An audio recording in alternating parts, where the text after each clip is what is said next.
Hi, I am Ellie of Faye and Ellie's Book Nook, and I am here today with my review for After Alice. Faye challenged me to read this book as part of our little book swap challenge, so I finally got around to reading it, and I've had a couple of weeks to digest it and sort of make some notes on my thoughts, so we're just going to go through my review for today. So I should probably come straight out and say it that I did not like this book. I gave it 2 stars on Goodreads. One of the reasons that Faye gave me this book is that it was the book on my to-be read that had the lowest Goodreads rating, so she wanted to see me slate it. Your wish is my command. I did not like this book, and I can totally see why it had the rating that it did, which was about 2.5 stars out of 5, which is, you know, I know that's halfway, but it's lower than you would like. I pretty much did not like this book from the very first chapter, and I knew I wasn't going to enjoy it. But I had to read it and I couldn't sacrifice it, so I had to push my way through it. I did. It took me about 4 or 5 days reading to get through it. I sort of assigned myself sort of a set target for the day because that's the only way I could get through it really. I got through it through sheer push through. So I think it's important to go through the reasons why I didn't like this book. And I also have to give a quick review of the plot. The plot is set in the Alice in Wonderland universe, and it's about a character called Ada who is briefly mentioned in the original book and then falls down the rabbit hole just after Alice does and sort of spends her time wandering through Wonderland trying to find her friend. That's the basic premise of the book. It's supposed to be very much like Wicked in that it's looking at characters who were from the original novels and giving them a bit of more of a screen time, looking at the plot from a different point of view. And to be honest, it just did not work in this situation.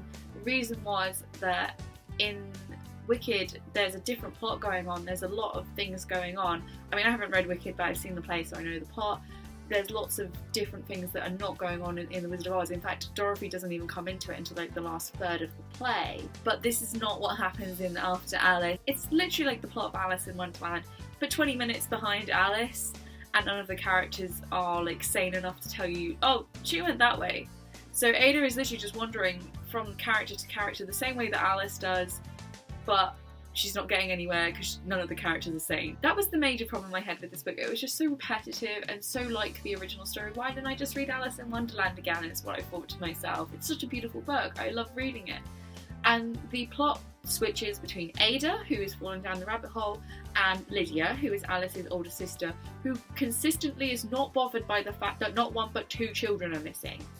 Her sister's gone missing and so has Ada, and she just doesn't seem to care, and there's lots of adult drama going on to remind you that there's a world that isn't Wonderland, to remind you that whilst Alice and Ada are gone, life is going on, adults are sort of making adult decisions.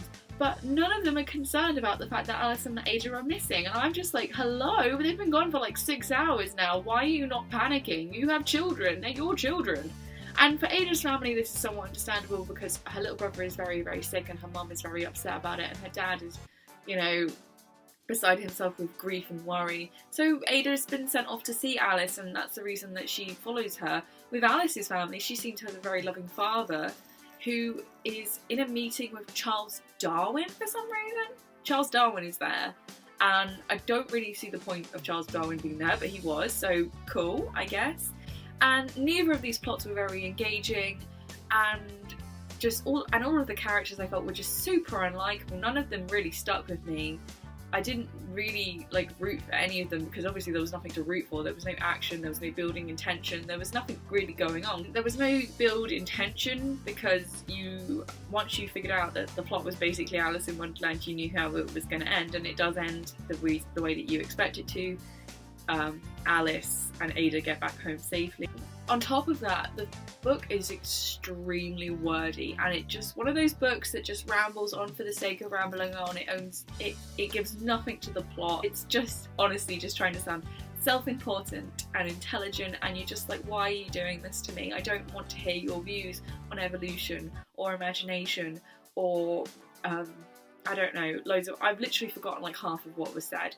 That being said, there are some very beautifully worded phrases that I did stick out to me. There are a couple of very beautifully worded bits of dialogue. So I could see where Gregory Maguire's talent was, but I just felt that it was completely wasted on this concept, and the book was just too like just way too rambly. It didn't get to the point. It could have been 100 pages in my opinion. What I did like about this book is that Gregory Maguire writes the Wonderland characters very well, very much like in the original. They felt all very familiar. None of them felt very out of character, particularly the Cheshire Cat. Loved the Cheshire Cat and he was my favourite character in it, and he came into it a few times. My least favourite character was Lydia because she was just awful, not likeable, one-dimensional, didn't care that her little sister was missing.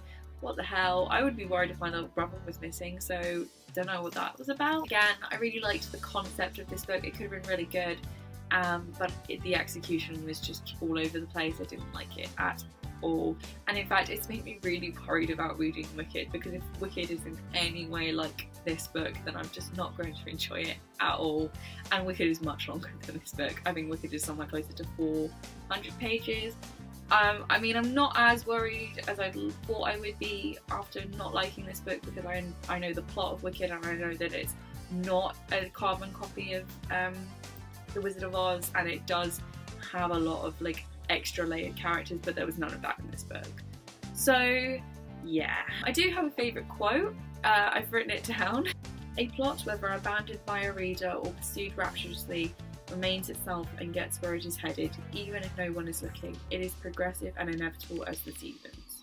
I just really like that, and it's a good example of Gregory Maguire's amazing way of turning a phrase. After finishing reading this book, I sent about 1 million angry messages to Faye about how much I hated this book, just ranting, just like, I hate this, I hate this, I hate this, I hate this, I hate this, I hate this, I hate this. That being said, I'm glad that Faye gave me this one to read, because I definitely would have sacrificed it if I hadn't been forced to read it through. So I feel better for reading it, because it's giving me a bit more of a feel for Gregory Maguire's tone and his writing style, because I've got to read something else of his in the coming sort of months. But yeah. So I stick by my review of 2 stars after a couple of weeks to think about it. So would I recommend this book? No. And that is it for today. I am Ellie of Faye and Ellie's Book Nook. Bye!